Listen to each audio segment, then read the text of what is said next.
বন্ধু আজকে আঘাত দিও না তোমাদের দেওয়া ক্ষতে।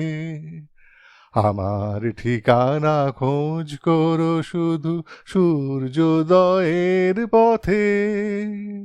ইন্দোনেশিয়া, যুগোস্লাভিয়া, রুশ ও চীনের কাছে।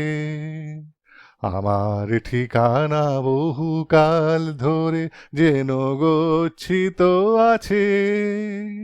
আমায় কি তুমি খুঁজেছ কখনো সমস্ত দেশ জুড়ে?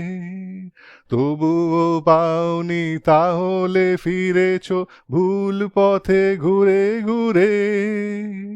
আমার হদিশ জীবনের পথে মন্বন্তর থেকে ঘুরে গিয়েছে যে কিছু দূর গিয়ে।